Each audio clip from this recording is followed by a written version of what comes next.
Welcome to Heart with Dr. Tartt. I'm a psychologist here to talk about relationships, talk about marriage, talk about family, talk about mental health. And today I'm talking about men. You know, so much talk about ladies and I'm with it, but you know, it's time that we talk about what makes men happy, right? You know, all this hoopla for Mother's Day. And now Father's Day is upon us. I haven't seen too many commercials.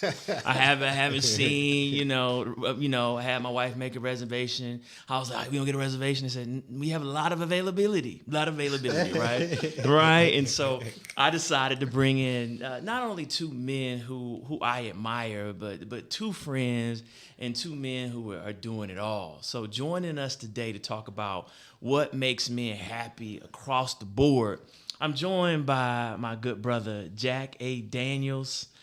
We go back. Jack A. Daniels does everything. He does everything. We started out on the Finding a Wife. That was your tour. That was it, man. Finding a Wife tour. All three of us, and we all got married, right? Same time. Right. Because other people keep doing the book. They don't get married. I was like, no, you do the single dating relationship advice to marry, not keep doing it. Yeah. But I understand that does drive sales when you get married. But anyway, but also, this is a brother that's strong in his faith when it comes to Christ. Married with 3 twin daughters. Triplets. I'm sorry, that doesn't make sense. Three triplets, brother. Yeah. 3 triplets. You're also the mastermind when it comes to helping people earn $1 gazillion speaking. Jack, you're always telling me, raise your fee. I said, I thought I was getting paid. You're like, man, double that. So you and your wife combine when it comes to speak for pay. And you one of the smoothest brothers out there when it comes to just naturally doing all things media, doing all things when it comes to speaking. And then also, you hook ladies up with dates. I do. All right, you want to tell them a little bit about that? First of all, that was like, I need to carry around this dude in my pocket. Yeah, Because I like that. So yeah, I got a dating agency called Good Men. And we're trying to have the largest database of good men that are looking for quality women in the country. And we on the path, we on the road. Because there's a lot of good dudes out there, but there's a lot of women that say, I can't find all the good men. I run into them all the time. I just start collecting them. So as I collect them, I pass them out like hotcakes.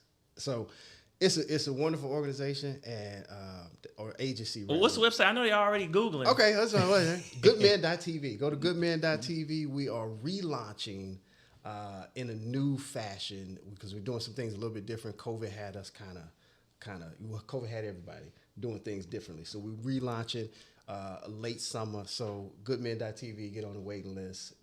Full right now. It's full right now. So y'all make sure you get on the waiting list as soon as possible. All right, what's the age range? Can I put Raquel in that? And she's 16. No, you cannot. All right, she told me. She got mad at me that I tried to arrange a date for her. What's cool is we're really striving for the grown folks. Okay. So 35 plus. Okay, so no 16-year-old. No, I was it's just not checking. happening. All right, 35 plus because what we found are those are the ones that are really serious about the relationships that they're in. They're the ones that are like, you know what? I don't have time for these games. I don't have time for swiping. I don't have time to continuously date frivolously anymore. I'm looking to really, really lock it down. I got it. Yeah, we get serious. All right. So not to take up all Eric shine. You know what I'm saying? My next buddy, Eric Bates, man. We met at Word of Faith. All right, in ministry class, right? And when you start thinking about ministers, you don't think of a brother like Eric. It's the new age brother, right? This brother can preach. This brother puts us to shame. We had our fitness challenge. Eric does fitness. Eric does fitness. He's in the gym all the time. Yeah, go ahead and show the guns, bro. Right? All the time. All the time. Does fitness, right? Pull up. You still have your charger? Huh? I had to trade in. I had an extra kid. I ain't got space. All right, so you have to get him the tough car. Pulling up the ministry to the charge. I was like, this is my kind of dude right here, right? Yeah. But he's also a husband. All right. Father of 2. Mm-hmm. All right. A son and a daughter. Mm-hmm. All right. Artist. This brother can MC. This brother can preach. All right. This brother is artistic. I have none of that ability. Of videography. When it comes to cinematography. When it comes to photography. This brother does it all. Right. and he's also into church planting. Whenever that day comes, Yes, his brother sir. wants to plant a church in modern day times, man. So I wanted to bring on, two brothers. So y'all give it up for Eric Bates. My man. Yeah, Man. love, I love man. And every time we talk, it's not often because you know how men are. Yeah. I mean, I laugh in talking to each one of y'all. All right, so let me just start off with something that's low key. All right, what are y'all listening to in the ride right now? I just want to kind of. What are y'all listening to? On the way over here, I was listening to Drake. Because my daughter told me to. It was different. Let me just put it that way. I'm technically so I'm obsessive when it comes to songs, music, like anything. I just go like all in. I've been on repeat. It's this Lecrae song called Sunday Morning. Okay. And it's like this line is like, it's just a chance to wake up. It's another day for me to actually wake up. Every chance every chance I get to wake up is another chance for me to actually wake up. That's the line that got me. Okay. I like Okay. that. That's Okay. a Chance dope for line. me to actually wake up. Okay. So it's been on repeat. Lecrae. Literally. Okay. Yeah. Okay. So Lecrae. What about you, Eric? Sure. Well, on the way here, it's a combination thing that I kind of play back and forth. It's J.J. Harrison and James Fortune at 5. Okay. So those two CDs that kind of keep my spirits high, and it's just a place of praise. So that's kind of where I've been mentally. I see the shade. The fact that I was listening to Drake, right? I wanted He to over there thugging, y'all. bond He with over my there daughter. thugging. I think I'm in the middle. I wanted to. I'm in the middle. In the middle meaning what? He went full gospel. I'm all gospel. He got Lecrae is like like mid to like he got one foot in, one foot out. And I went full debauchery. went full. Right. All right. I just wanted to hear what all the memes were talking about, right? But I don't listen. I don't listen to that much hip. Okay, that's not He true. about to say I hip. do listen to some hip hop. I do. Okay. All right, some like of Rick it's Ross really when bad, right? But only when I'm on the Peloton. I try to listen That's to me, gospel. though. That's me. And I was like, be on speed sofa. It's only so then the Lecrae, Ty Tribute, and then James Fortune come on. I'm like, come on, a little faster, brother. Yeah. Come on, Mr. Mass Choir not gonna get it if I'm on the Peloton. When I'm in the gym, I definitely hit my Rick Ross on Spotify because I just got to be locked in a different type of way. Okay. If I'm in the gym and a worship song start, and that happened once before, a worship song came on while I was in the gym and I had to leave. I was just like, I'm not even motivated to do nothing. Yeah, no shade, Jesus. I All love right, you. but We got yeah. some of y'all artists need to pick up the pace. Yeah, right. That's right, all we think. Right, different things. But I also try to start my day off, positively, right? Okay. Because that stuff, I go around. You ever listen to a song, you singing it during the day, like I don't even believe this. I don't believe in riding around and getting. I'm gonna tell you something funny. Yeah. I'm gonna tell you something funny. Songs I was riding one day, and I was listening to the song, and I'm like, why am I singing this song? I'm like top of my lungs. And the woman pulled up next to me at the stoplight. And I'm singing this song at the top of my lungs. Going ham. And I'm like, it was the Aretha Franklin song. I'm everyone.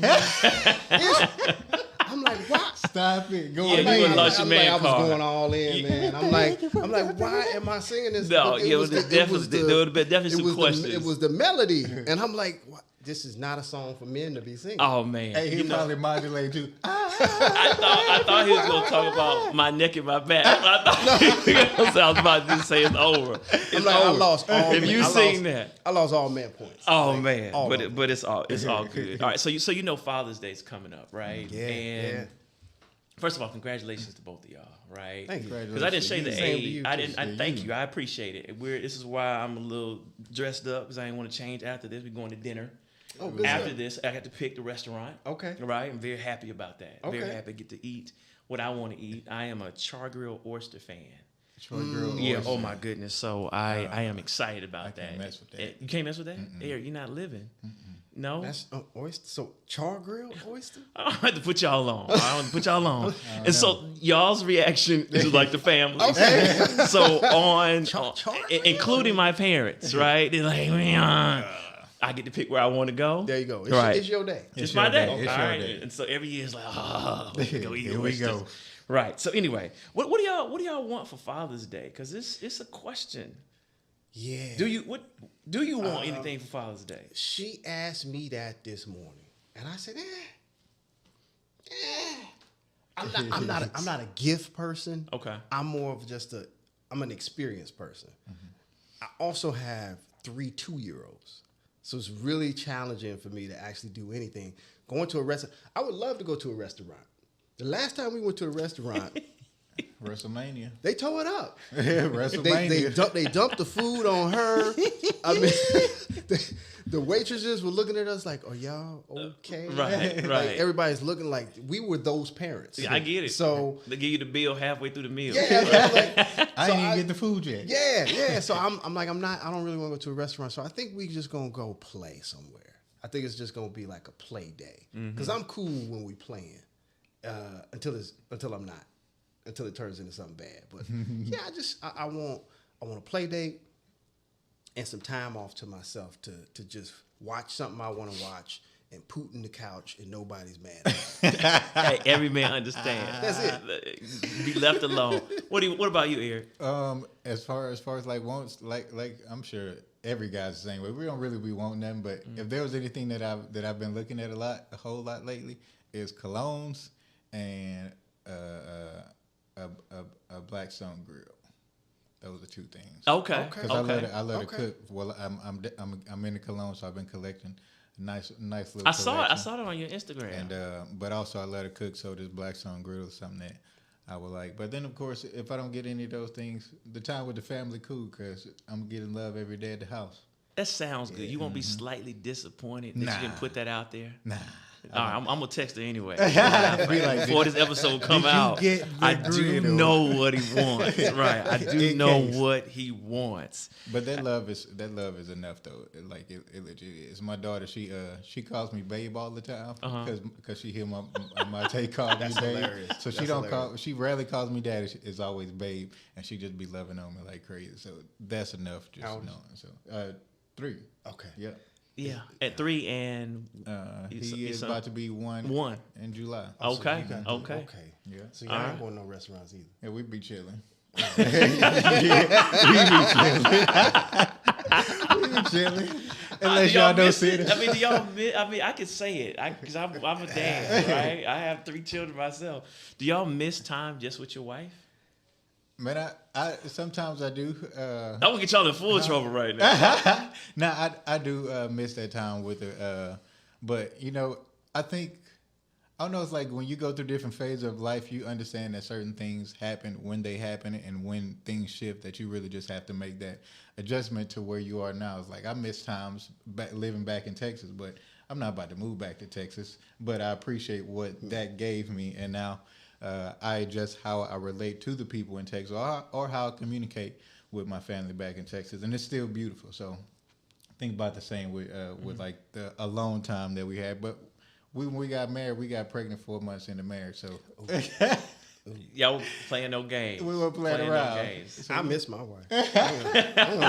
I miss my we just don't have time for nothing. It's like Triplet. kids up, chasing them. Then we exhausted at the end of the day. It's time to go to bed. Yeah, I see your mean, feed. It is exhausting looking at it. Yeah, man. We see me and my wife. We did everything together. Mm-hmm. You did. Travel the world, Business. like all through business. Like so, we were always together. So some of that has like kind of just 3 people in the middle of that.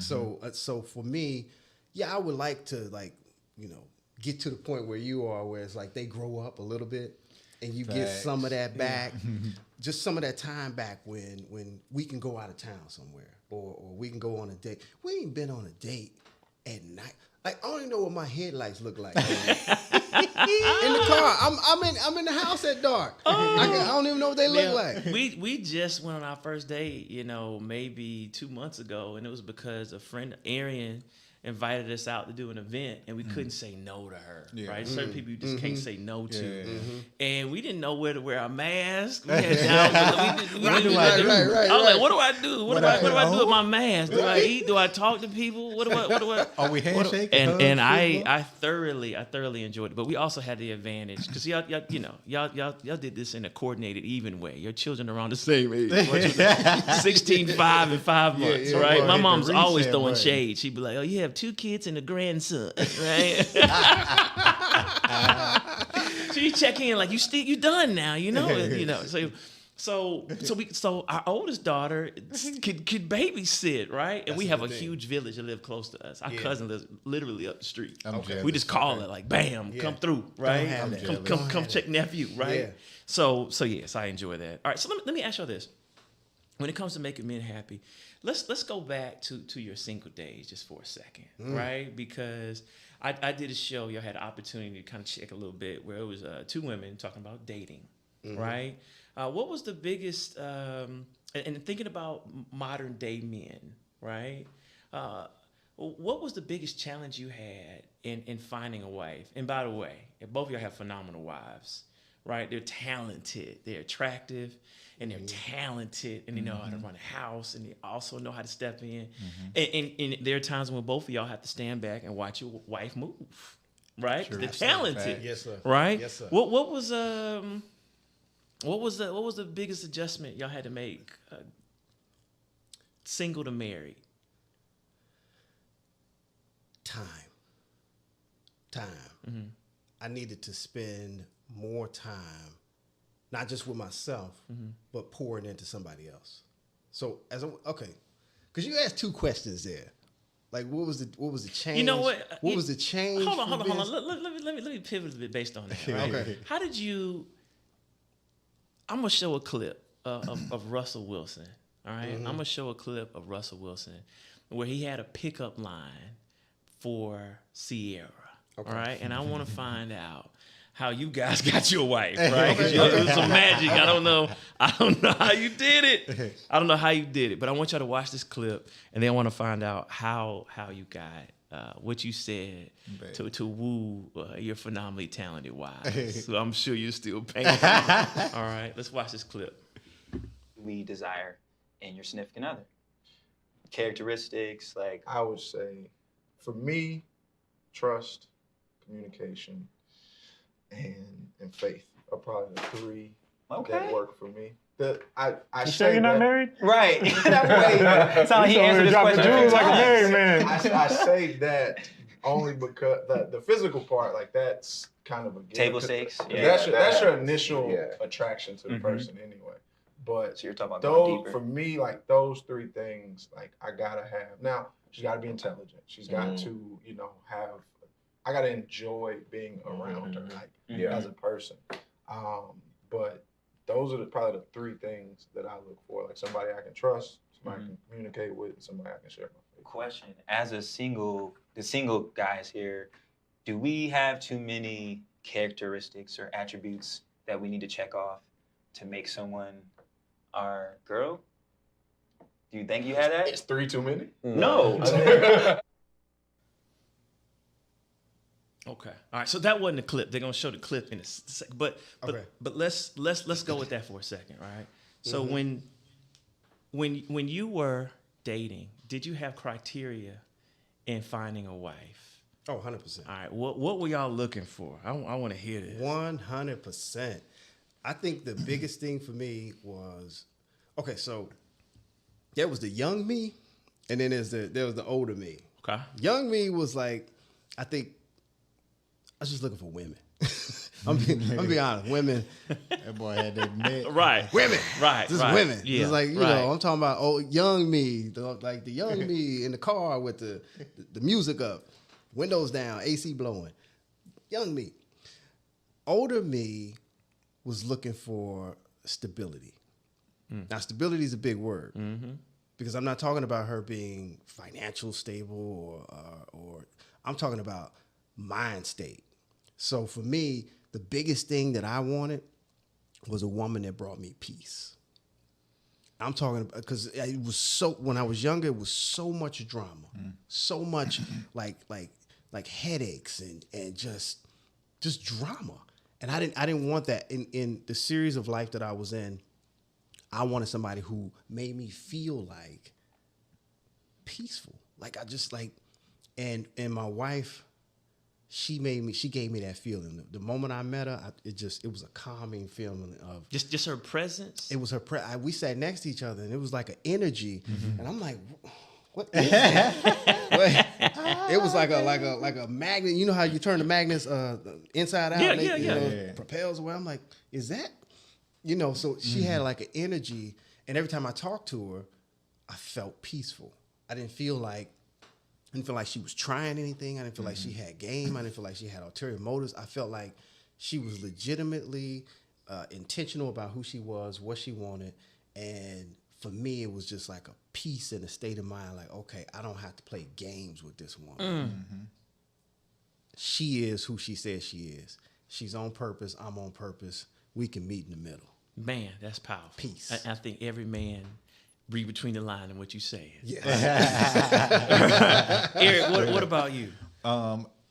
Just I would say the same. When younger me, I had too many things I was looking for, and that was my downfall because I was pretty much like trying to play God.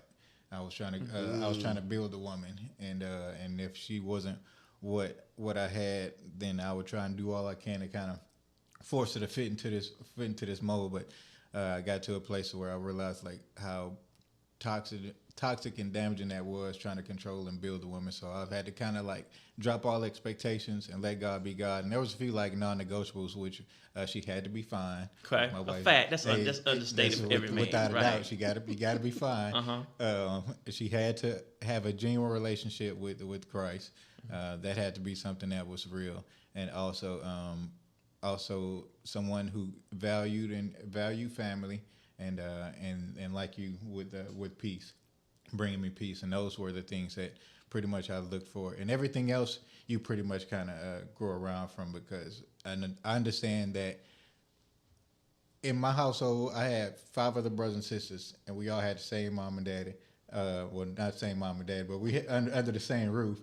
But we all are completely different people. So in terms of like expecting her to be a certain type of way, I understood how to like mesh with different personalities. So knowing that she's different, we're able to kind of finesse and work with each other. So I found a nice little balance with who I'm with, and knowing that those are just personalities, and I can't control who she is. I have to let God develop her. That's real. And do what she need, and let Him do what He needs to do. And of course, I have to be in tune with Him and lead as I'm supposed to lead. What led to that peace of mind that you needed stability, and then you needed to just let her flow and be? I mean, how did y'all come into that level of awareness? Was it something that happened? Was it prayer? Was it the last argument you had? Mine stemmed from the relationship that I was in before, and I was, when you're in the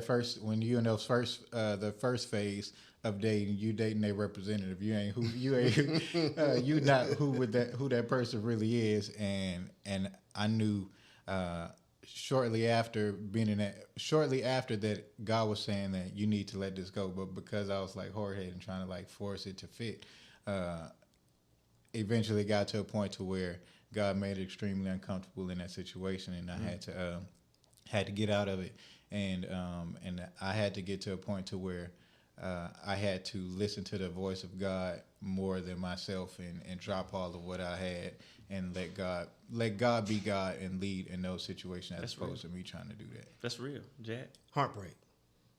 Heartbreak.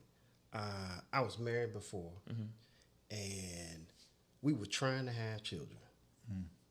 And my then wife came home one day and said, I don't want to be married to you anymore. Because I can't have what I want to have, which is children, I don't want to come home and be reminded of what I can't have every single day by looking at you. Cut me to the core as a man. I think I would have run and jumped out the window. I fell into a deep. We don't talk about this a lot, but I fell into a depression. Didn't cut my hair. Didn't, when I had hair. I was gonna let that slide. I'm with you, bro. Yeah, It's a little sad story. It's okay. Same thing. Bald head crew. So I was in this dark space. Didn't know who I was. Didn't understand where I was going. I was just drifting, and I had no sense of direction. And for me, it was this calming idea and presence of God, but also purpose that said, you're bigger than this, you're better than this. And this happened over time. It wasn't like one day thing. But I didn't want myself to be in that situation or predicament anymore. So I said that I was going to be intentional about my relationships. Not that I wasn't intentional about her, but it was the simple fact that I don't think we were in alignment. And I was looking for somebody who I was in alignment with. Because if you're in alignment, then that peace should just be easy. And for me, it was about purpose, progress, and peace. And I think that was, but yeah, man, heartbreak. No, I get it. Heartbreak set me on the right path. For some, it may not. Some men go on a bad trajectory. I ain't gonna say that I was always on a good trajectory. I was trying to hold my way through healing for a second, but You said that in there. I like that. Right, it took time. Right, it took time right. for me Body to understand. therapy process. Yeah. But then yeah, man, intentional. I get it. Seriously intentional. I get it. When you said that, it made me think about a moment. You talk about, because we get damaged too. A lot of times, think about women, but we don't really expect to be heartbroken, right? We expect to do the heartbreaking, right? And I remember the first time I got into an argument with Mecca, right? I was like, oh, here the real woman come. I know it's too great to be true. Trauma response. I stood just like this up against the stove, right? Yeah, I was like, I'm gonna be cold as ice, boy. The caterer's gonna come back, right? Yeah. I was like, go ahead and say your piece, right? I was ready, right? I was ready to say, see, right? And she got finished expressing herself. And I said, you done? She said, yeah. And she came towards me and gave me a hug. And I was stiff, man. I didn't know what to trust. And I was like, that's how you express your feelings? That's as bad as you get? Oh, man, that ain't nothing. I'll do it. It's like, she's I the one. I was so used to getting chopped up. Yeah, I was so used Yeah. to getting carved up that I had built up this stone wall. Yeah. Right, that I'm not gonna show. You can't hurt a feeling I don't have. Right. I had already started freezing that thing. Right, so that was the stability, the emotional stability is under duress. Who are you? That's big. That's big because you don't know who she is until she shows you that. Like when something bad happens, now you know exactly who she is. I don't think the crazy thing about it that's the crazy thing about relationships, because when you in them, you don't really know the fullness of a person until a situation brings it out of you. So you may go 10 years and it's just perfect, but you never hit a trigger that you never hit before, and you just gotta be able to. You're like, who are you? right. You want to make sure you can handle this. it. You got to be able to handle that, and even in committing, I think when you think about vows, when you say for better or for worse, you can't plan for the worst. You only be planning for the. You only when you looking at your woman, you only like I expect that. You only have like great expectations, and I want this for my marriage. I want this for her. You don't ever think about the bad in the person. We only think about the good, and we don't. And those things happen when those certain situations happen, and you can't be surprised when something new happens. It's just something new that you never experienced before. So Yeah, I mean, I'm gonna get in trouble for this, but I've seen some new stuff. I've seen some new stuff I didn't anticipate. Boy. I've seen some new stuff. Y'all don't have to speak on it. 'Cause I want y'all to have a good man. Father's Day. But you know what? I think age brings that, and time. Yeah. Age and time. And pressure. And pressure. Yeah, and when changes. changes happen, I'm like, who are you? What happened to, hey? Yeah. You know what? The last big argument we had, I didn't even feel bad. I was like, you're acting so crazy right now. I'm not apologizing. What happened? Right? This is hormonal. For real. I was like, really, this is something hormonal. She give me crack or something. Something from slip some crack in her drink, man. Get her some chocolate. Just like, what in the world? In the world. Oh man, that's funny. This is a quick question, so we talked about it. How do you make up? What role do you feel like men play when it comes to making up after a disagreement? Because the studies show 67% of the time, couples disagree. They just open cabinets, save, spend, more kids, less kids. They disagree 2/3 of the time. All right? So that doesn't ruin relationships. It's how you disagree over that 1/3, right? How do y'all make up? Whose role do what? You hungry? That's yours? Nah, I'm kidding. If I said that, that works for you? Nah, I'm just kidding. That ain't working. Not worth. You hungry? What you mean? That don't work for me. I'm basic. hungry. I can eat. I can eat. And I think that for whatever reason, I'm first. Mm-hmm. I think I'm quick to apologize because if it lingers, it's a problem. Okay. So we never go to bed mad at each other. If we had an argument, we get like. Okay, wait. Okay, so let me preface it like this. We may go to bed, we may be mad, but we're gonna apologize. First. Okay, You may hold on to it, but we're not like we may not say it to each other but we haven't fully let it go. Mm-hmm. So I think that, but it seems like I'm always apologizing first. Me too, man. Like it seems like because if I don't apologize first, she gonna have attitude.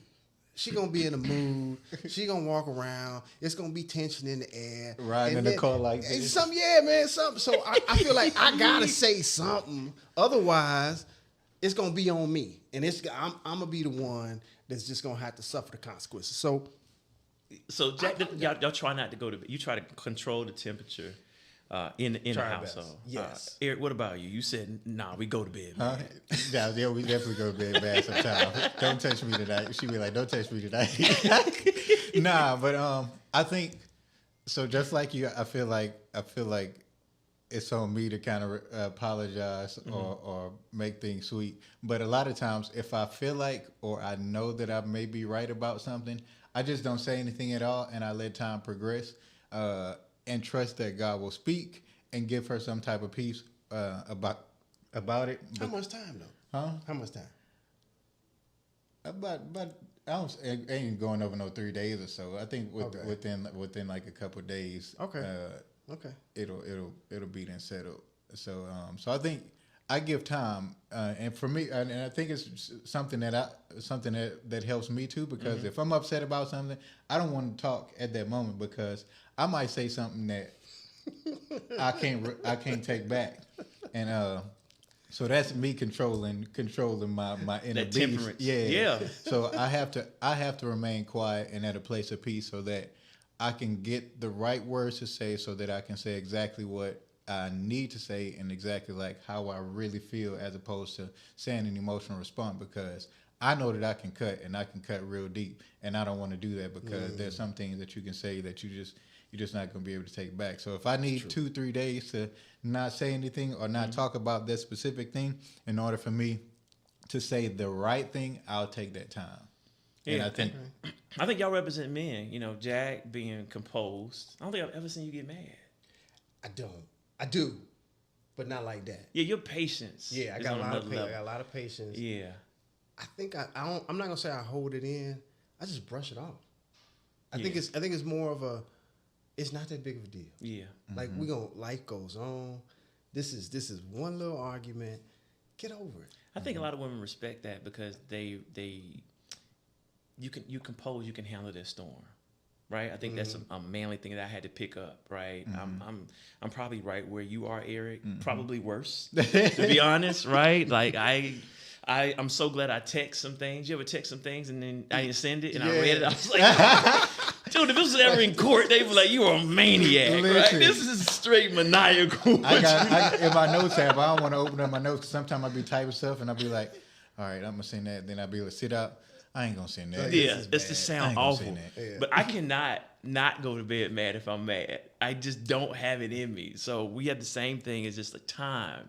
Yeah. Time, but I don't apologize. You don't apologize? I don't apologize except 50%. But I came out of a relationship where I had to apologize 100% of the time. And it worked against me. I built a behavior. I built a pattern. That worked against me. So I remember my first date. You come from trauma. When you get mad, do you apologize?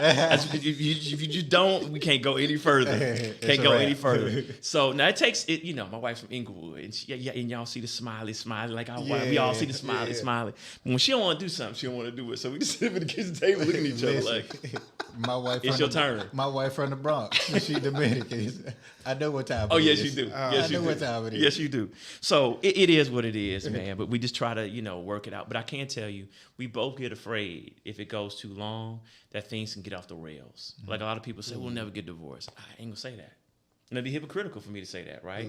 I fear getting divorced so much so that that anxiety kicks in. I'm like, now you sure you don't need to say something to me? I will fish for an apology. You don't feel like you did anything wrong, right? But if I'm wrong, I will come up. Mecca will know. I'll wake up in the middle of the night and be like, you know what, I was a little off. That's good stuff. Right there. Fact. I want to let you know. Just sleep on that so when you wake up. Yeah. I was a little off on that. I shouldn't have. When you got in the car and said I'm off, I shouldn't have done it like this. That was a little ditty of me. Keep it moving. I was right? a little loud. I was a little loud. I shouldn't have hollered. Yeah, that was a little. Yeah. At the time, I thought it was justified. Anyway, all right. At the time, I was like, "This is right. You got to stand up. Keep it moving, right? I don't need you. All right. Let me check the tractor. See what you Baby, don't leave. Nah, you're inside. She just said Target. That's all Yeah, right. yeah. Now she, you do that. They be going extra long, when they can out point you. Anyway, let me ask you this. There's this book called His Needs, Her Needs. All right? Great book. And it talks about the top 5 qualities of a wife according to husbands. I want to get y'all's take on this. I want to find out, y'all's order to this, if this fits the order for you, because it is rank order and what men say, and what works for you in your marriage as far as happiness. All right. Okay. Number 1 is sexual fulfillment. That's number 1. That's number 1. Okay. You want to talk about each one of those? Should that be ranked number 1? You want me to go through the 5? Yeah, go through the 5. I'll give you 5. All right, but these are Okay. ranked. All right, sexual fulfillment. Number 2, recreational companion. All right. Number 3, physical attractiveness. 4, domestic support. So how they run a home. And then 5, admiration. All right. Of those top 5, I'm looking at y'all's eyes. Any of those 5, are any of those 5 on your top 5? And if not, what's your top 5? Say them again. All right. Sexual fulfillment, recreational companion, so a friend, someone you can kick it and do stuff with, have fun with. 3, physical attractiveness. 4, domestic support, which is how they run a home, and everything that goes along with that. And then 5, admiration, how they look up and appreciate and admire you. The reason I'm hesitating because I think it changed for me. Okay. It literally younger me would say sex, but older me now says admiration That's me. is really high. That's me. At this phase, domestic. What was that one? Domestic support. I got triplets, man, and it's like we got to be a team. Yeah. If we're not a team, it's not gonna work. And then the physical attraction. I want to be attracted to you, but what was number 2? Number 2. Recreational companion. Recreational, that's probably really high for me because we do everything together.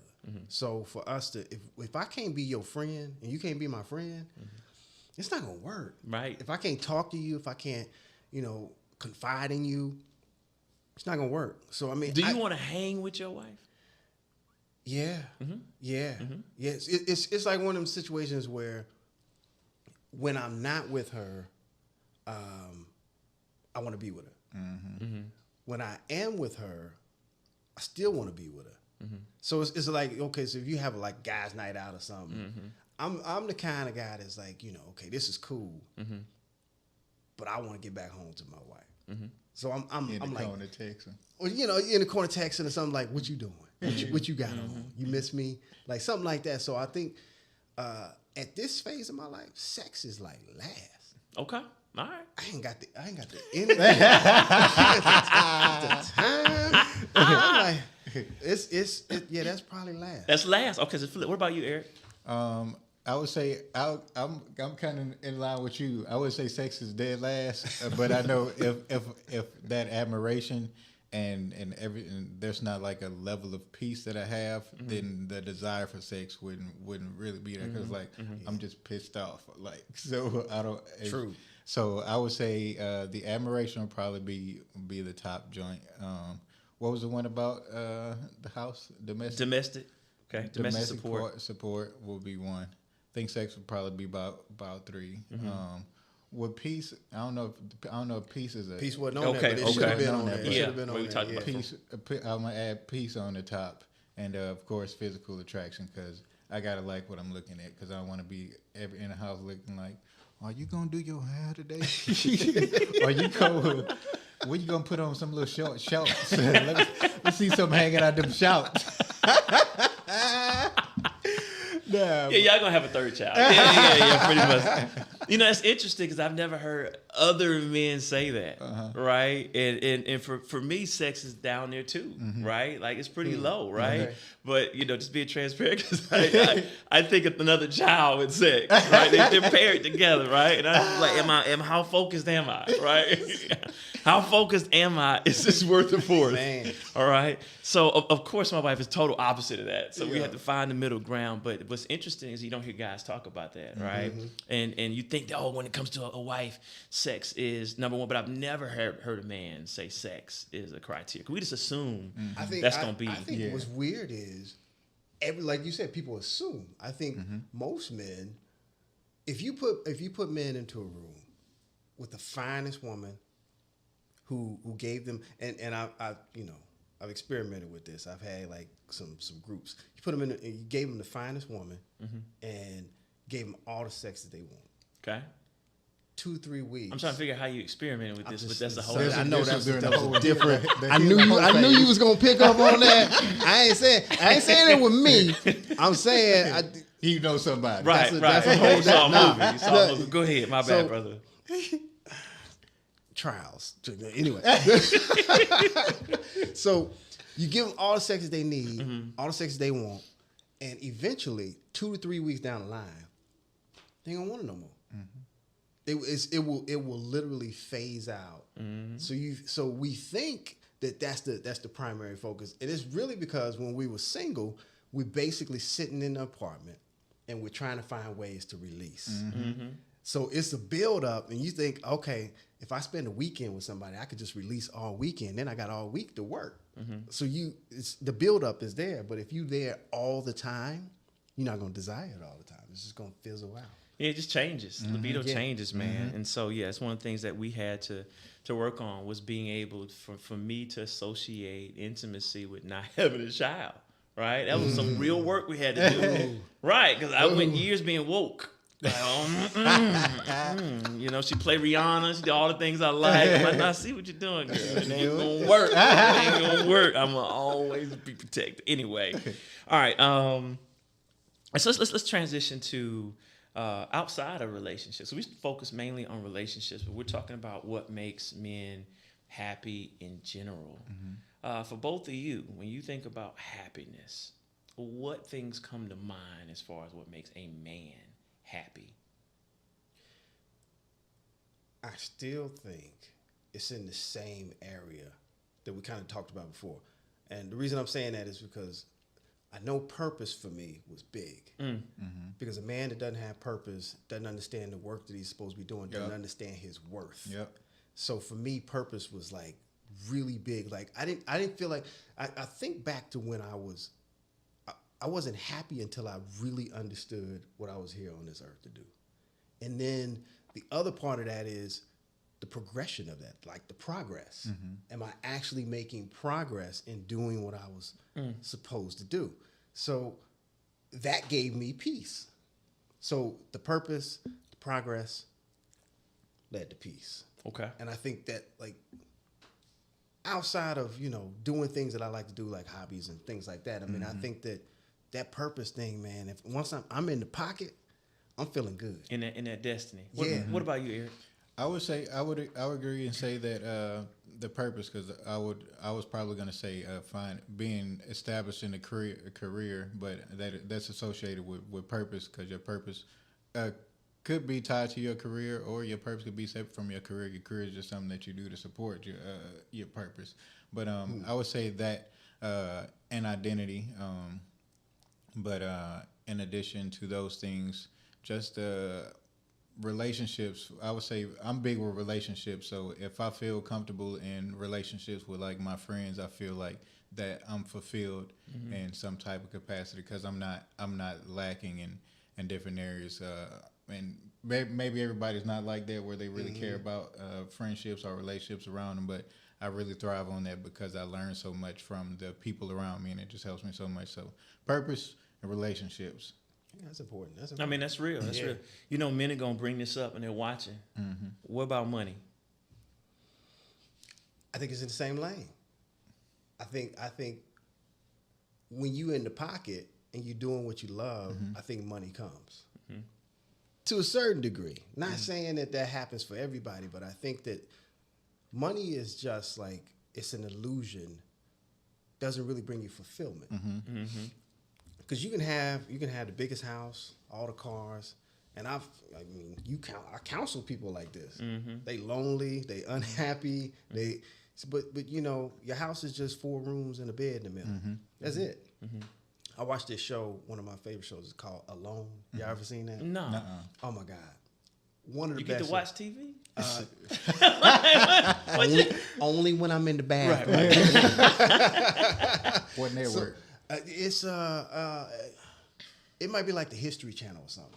It's like That's a man's stuff. It's a man.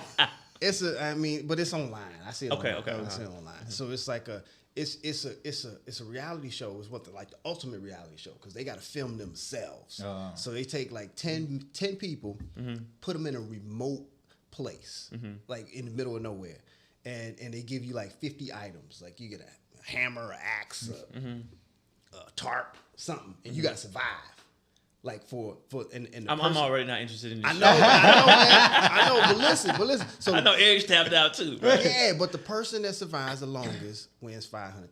There's people out there for weeks. Okay, I I tap think I back can in. do that. Yeah.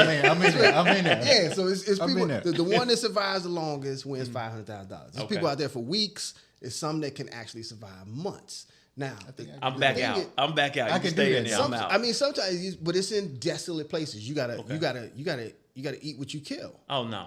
That's it. not I me. mean, you got to survive. That's the whole thing.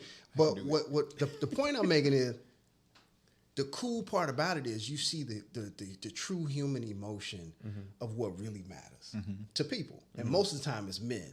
And what the people end up tapping out, they end up tapping out because they miss their family. Like you said, it's the relationship things. Like they stay surviving. They done built a little hut. They got everything they need. They got fish.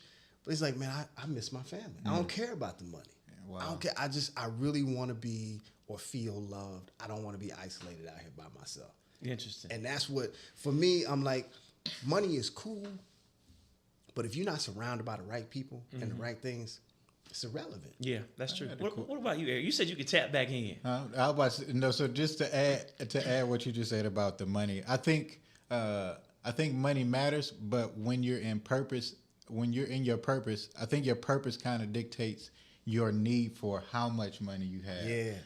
How much money you need. So if I'm just I don't know, I don't want to try and degrade nobody's profession or whatever, but if I'm just like an average person, Right. and I know that I'm comfortable working a department store job or something like that, or maybe I don't even know how to really express it, but if I don't have like a desire to be like a multimillionaire, or if I'm not, Right. if my heart isn't like in real estate or investing in things like that, for the most part, if my purpose was to, I don't know, drive buses or teach at a school, then because I know that that's my purpose, I'm not really trying to chase millions of dollars. The amount of money that I need is going to come, and I'm not a millionaire now, but for where I am now, the amount of money that I have, it fits my purpose. So I'm content with the money that I have because it fits my purpose. Now, if my purpose becomes greater, then of course I'll probably desire more, or the desire for more money will come. But as far as like where I am, I feel like my desire for money matches where I am. And that makes sense. You know, probably my biggest money regret is that I trained myself, unfortunately, to trade time for money, right?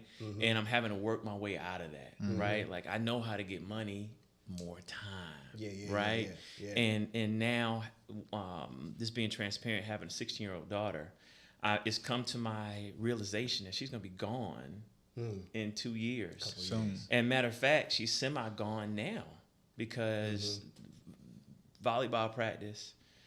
Soon she'll be driving on her own, Friends. getting ready to get to friends, getting ready to go to a college summer program. Stuff we forget, right? Right? She already know I'm pull up on her though, right? All right, so With the quickness.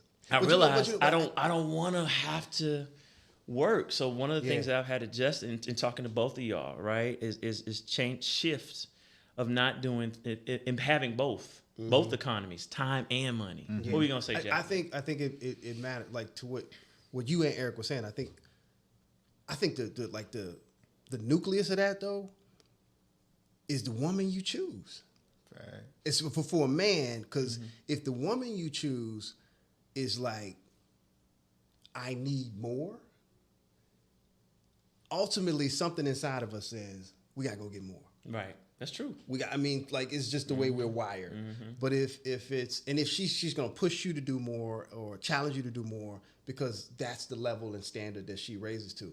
If it's a woman who is content, like, I dated a woman before, she didn't have no house, she didn't have a car, she lived wherever she wanted to live in the world. You know what I mean? Like, So she was well to do. yeah, man. She was no. she didn't have. Oh, she was couch surfing. I wasn't sure if you said no, she had house not and couch she had a surfing. No, she driver was. or something. She was living in like hostels and, okay. I'm talking about like the Right. backpacking type Okay. chick, Oh, she's right? a different type. Where Yeah. you find her? No, I'm sorry.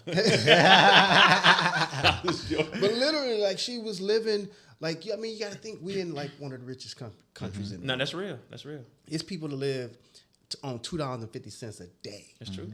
So the rest of the world, you can live very, very modestly if you wanted to. So the places that she was going, the things that she was doing, she just didn't need much. So for me, like, money wasn't a big thing for her. Experience, time, like, adventure. That was something so I think it really depends on the type of woman you get. Yeah. I mean, that's real. That's real.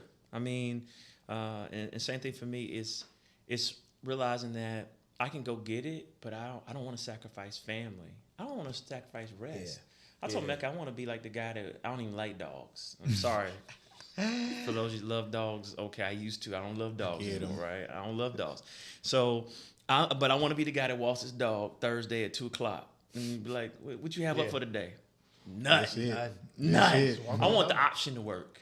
I want the option to work, but I also know that I'll probably work for the rest of my life because I can wake up and think of ideas, things that I want to do.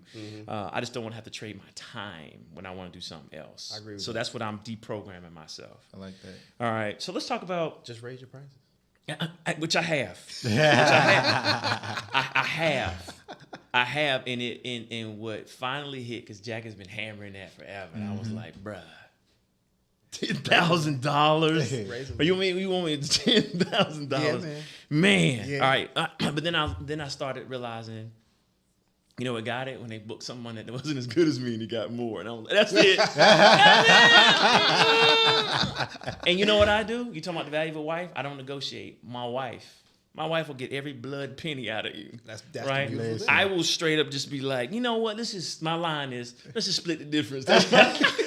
Meet in the middle. Mecca splits no differences. Hey, man. She was like, the goal is to get the most cash. I looked at this speaker last year. Yeah. You ain't Emmett Smith, but you 1/5 of Emmett Smith, right? You 1/5. You deserve you it. You 1/5. So anyway, so I let her do the negotiating because I'm sometimes a nice guy. That's But then good when you teamwork. take when I feel take you. too low, I have an attitude.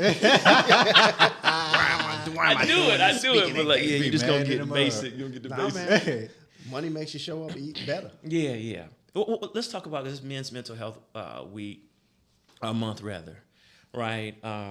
What is the biggest stressor as a man? Like, as a man, because I can tell you that. And the reason I'm telling you this is that I talk to young brothers all the time, right? And they think that based on our Instagrams and who they see us as, that we have it all figured out, right?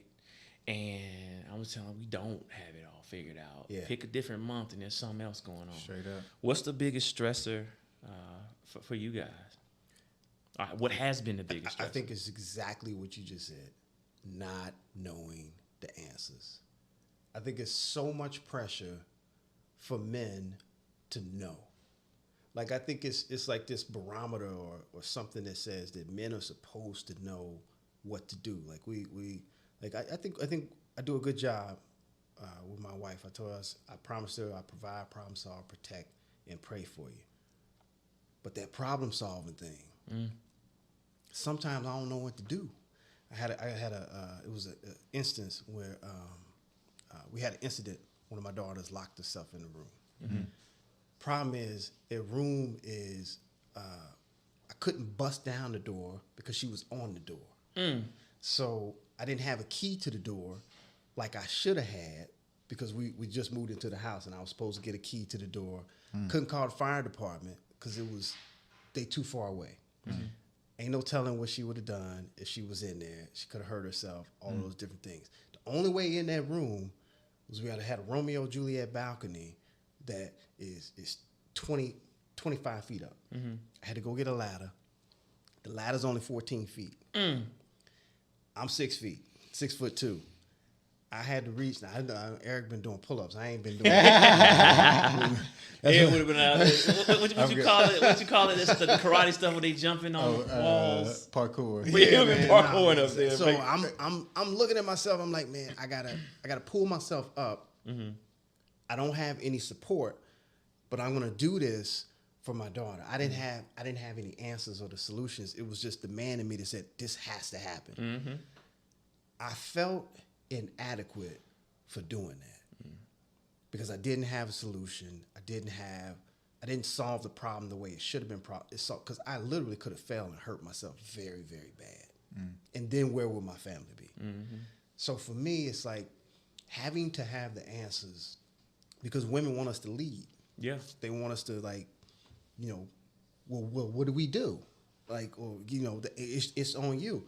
Not to say that it's always like that, but there's still this pressure. No, we get it. At the end of the day, we believe it's on us too. Yeah, right. So I'm like, I just not knowing and being vulnerable enough to say, I don't know. Yeah.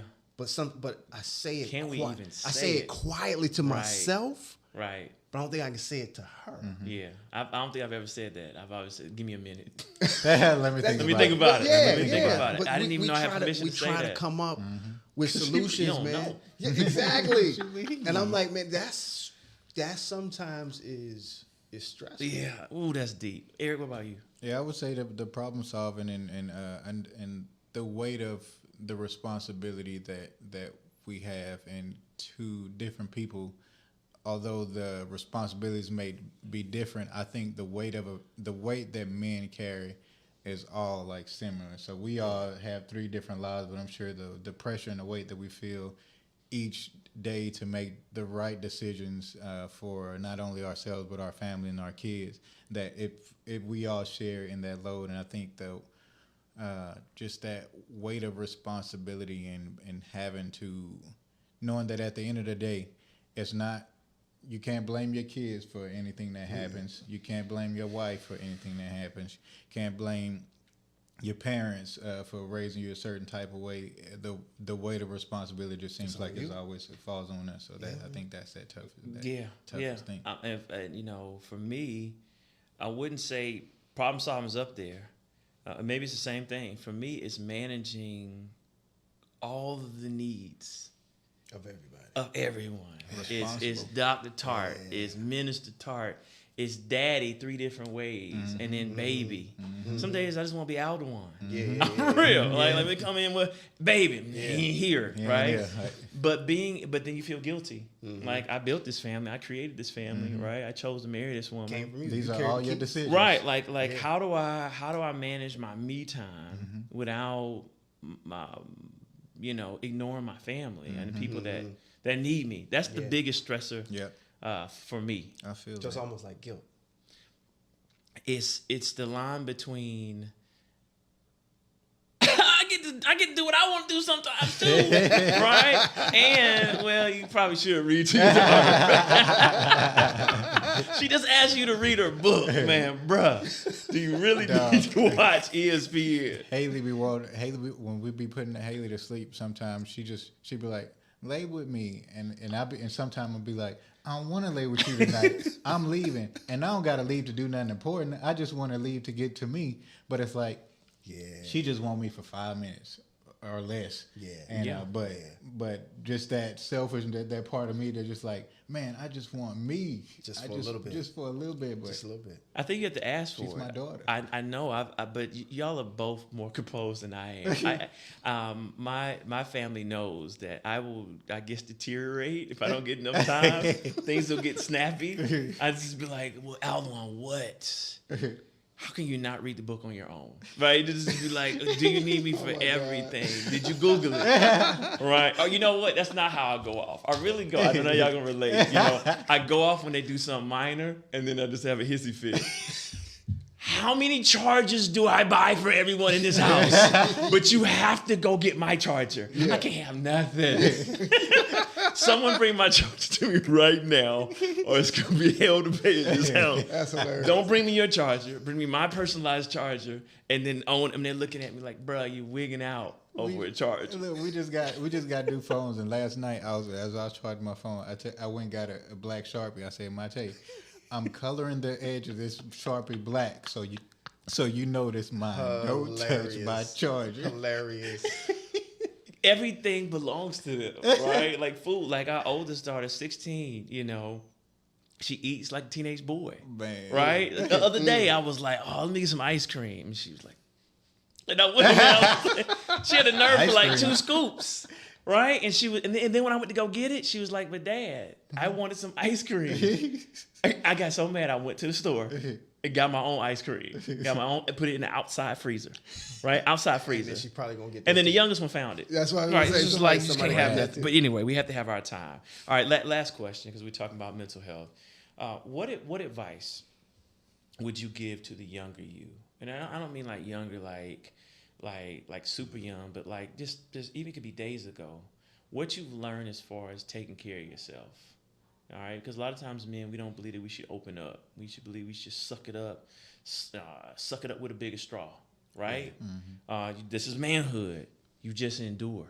Right? You just look with steel determination, and you stressed inside, but you look cool, calm, and collected, and keep it moving. But we know that doesn't work. Yeah. What advice would you give to you at your lowest point that men can relate to? I'm gonna let you go first, Eric. Oh, I would. I don't know. I want to say mine would still be along the lines of suck it up, but I would say that it gets better. Like, give yourself grace because it gets better. Do you say that? Like, how does one give himself grace?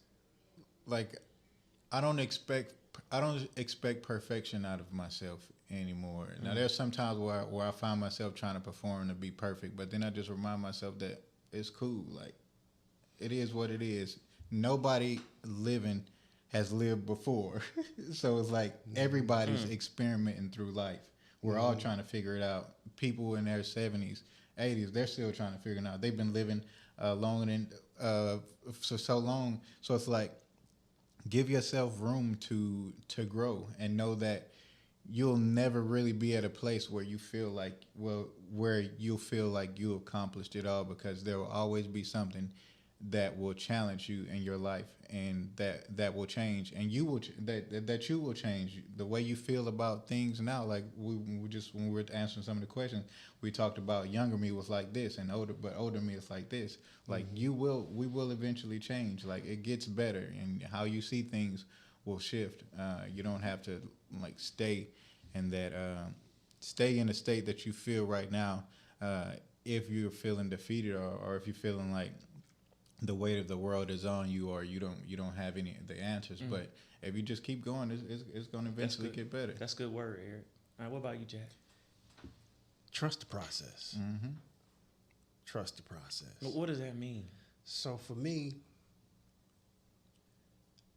I felt like when I was younger, I was always trying to jump ahead. Like I would look at people and I would say, I'm better than him.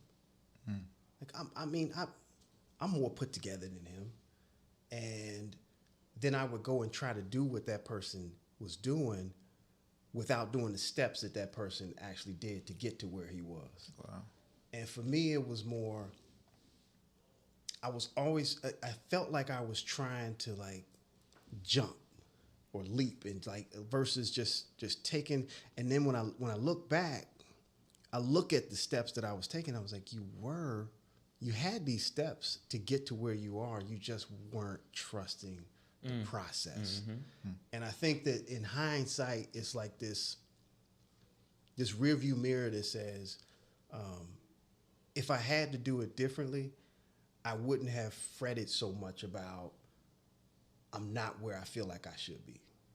And I would beat myself up about that. Like I just felt like I wasn't. I can relate. I wasn't where I should. And it's almost, see, we ain't had Instagram and social media back then, but now like it's worse. We would have been messed up, bro. I would have been. Right. I feel bad for these kids now because you seeing other people doing things and you're hoping for that. I didn't see all of that, but I saw what was in front of me and I wanted some of those things, but I just needed to walk the process and take the steps to actually build what I wanted to build and grow how I needed to grow. And I think that was like for me at my lowest point because I couldn't see a way out. I was like in a deep dark abyss, and I'm like, Come on. There's not a man that didn't understand what you're talking about. It wasn't a ladder. It wasn't a rope. It was just like, how am I gonna get out of this? Come on. Did anyone know that either one of y'all were going through it when you were going through it, when you didn't have the answers? Did anyone know, or did y'all smile through it? What did y'all do? I think I talked through it. I was bashing. I was hurt. I was bashing. So I mean, I think I talked a lot. I had a good circle. Friends knew I was kind of going through it. It got so bad that a group of my friends all flew in to stay at my house for a week. Like an intervention. It was like, yeah, that's what it was. It literally intervention. Like, we need to know that you're okay. But I was still smiling way through it, but I just couldn't see where I was supposed to, like I couldn't see the steps. And I think for me that trust in the process, and it was like, I felt like God was laughing at me at the time. Like, you thought, like, so it was, I couldn't trust that process. And I think as a man, and now I know how to take the steps to actually like build something. Yeah. So right? you relied on wise counsel, other men. I think a lot of men need to hear that. It was other men and, men telling me, hey man, it's going to be all right. But you know what was funny? I couldn't find the type of counsel I needed. I couldn't find, like, I went to this is a funny story. I don't know how much time we got, but I was searching for counseling, and I went to a counselor. I went to a group counseling thing. It was like a relationship recovery thing, right? It was white people in there, and I'm like, I'm telling them, I'm like, they're like, well, tell us how you feel, Jack. And I'm like, I just want to shake her. And they're like, whoa, hey, buddy, you're so violent. And I'm like, no, man, I ain't saying I want to shake her, but I mean, it's how I feel. So I couldn't get the help that I wanted. So I ended up creating a group for men. I created a group of men, and it started, it was like 4 guys, 4 turned into 12, 12 turned into 30. And then like one day somebody came in and said, man, how much we got to pay for this? I was like, pay. It's a good idea. Don't worry about it. I was like, I didn't even think about it. Service. So I get it. So you created the help that you need. What about you, Eric? I ain't gonna lie. I don't know that, and I would even say to this day, I feel like I'm breaking away from it. But a lot of times when I'm in something, I'm just kind of silent about what it is that I'm in. So a lot through the years, whenever I was at my lowest, I wasn't transparent in my lowest with people or bringing people in that space to kind of help or coach me out of or love me out of the places that I was in. Because sometimes it's like a lot of embarrassment and shame that you feel about some of your low places in life. Like, I shouldn't be dealing with this. I shouldn't be addicted to this. I shouldn't be doing this. And it's like, who do I talk to that will not see me differently or won't talk about me in a different type of way? And I think for me, and maybe other men probably feel the same way too, but I know for me that level of embarrassment and shame that I have about certain points that I feel like are low points in my life, it causes me to be silent. But one of the things I'm being reminded of now, or that I'm and practicing now is that, you know what, you don't have to be ashamed of like where you are or any place, because Not at all. Because we all have had that place. yeah. We all had that same look. Yeah. And I think with social media, you think everyone has it figured out, right? Yeah. And I think that like Jack, I got to the point I talked too. I was like, I'm one of those guys. Like, tell me what I'm supposed to do with this, Got to. right? Because I couldn't. You ever gone to bed trying to figure it out and you wake up and you're in the same spot? Man, that was like debilitating to the point to me. So I was like, I'm gonna at least go ask. And I admit I had to be nudged. Yeah. Right? I had to be nudged. Yeah. And when I sat down and I'm thinking about a particular mentor, Reverend Hobbs, about some things, and he just like shared some things with me, right? And then fixed the problem in like 2 minutes. Just like that. Just like that. I had direction. You sitting there struggling by yourself in isolation. But it was pride. It was like, yeah, I'm supposed to, because we have this idea of, first of all, how we want people to see us, and then who we are, and it's always a divide, right? It's a divide. Yep. And I was like, well, if I open up, then they won't think that I have it all together, right? Yep. Right? Problem solving. But then you stay in it. But I was like, do I want to be here, or do I want to stay here? Yeah. Right? And just opening up. But I think that I've also had trust in relationships, right? Like I can talk to my dad. I can talk to my granddad when he was living. I can talk to my brother, right? Especially my brother, right? I've called my brother for some low places, right? Okay. Where like 30 days later, he was like, so you want to tell me what happened? Like the first 30 days was no conversation. And he was like, we need to have a conversation. I had to pick you up from somewhere, right? And then the situation looked weird when I pulled up. I pulled up, I buffed up, I did what I need to do. But you look like you was in the wrong. We need to talk. Do I need to get some bail money ready? What is going on, brother? What is it? Are you okay? So I'd rather, so opening up. So I appreciate y'all. All right. What do y'all, as we wrap up, what do y'all have next? What's next for you? What do the people who want to do business with you, that want to connect with you, what do they need to know that you're working on? Let us know. Yeah, goodman.tv. We are launching late this summer, where it's going to have some really great opportunities for people to actually be able to interact and connect with each other. We're building a community of men who are looking to date and to be with good women. So if you're a good woman, come on aboard. If you're a good man, come on aboard. But we have literally thousands in our database. And we're about to launch this again. I'm excited about it. So it's like, it's goodman.tv. Yeah, so thank you. What about you, Eric? Two things. I do video production, so if you need video production in any capacity, holla at your boy. You can reach me at on Instagram at ebatesfilms, or I am Eric Bates. That's one thing. The second thing is, which you alluded to in the beginning about the spiritual community with church planting. One of the things that God has placed on my heart, and that's been on my heart for a long time, is pastoring. And right now I'm in the phase of building a spiritual community, and we will start.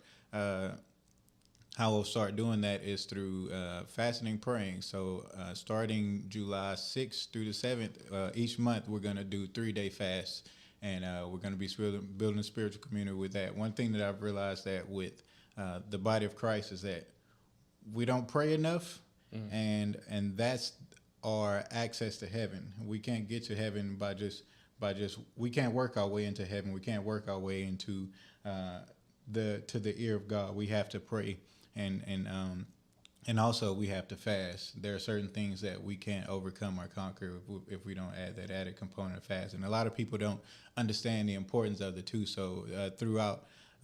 As long as God tells me to, every month we're going to be doing a 3-day fast. So in order to get information on that or get plugged in with that, go to ebatesministries.org/3-day fast, and you can submit your name and email, and we'll be giving you communications on when the fast will be happening, the details of the fast, and all kind of information that's going to help you throughout the fast. It's going to be challenging because it's going to be a 3-day liquid fast, but the dedication in it is going to get you the results that you need, and it's also just going to bring heaven down to earth. So I'm with it, brother. I wasn't crack a joke like, okay, I'm out when you said liquid, but I've done the liquid fast before, because it has 3 days. It has to challenge you, right? Because I've fasted before and it wasn't challenging, because I've been doing it. But the liquid fast, that would definitely challenge me, right? To rely on God.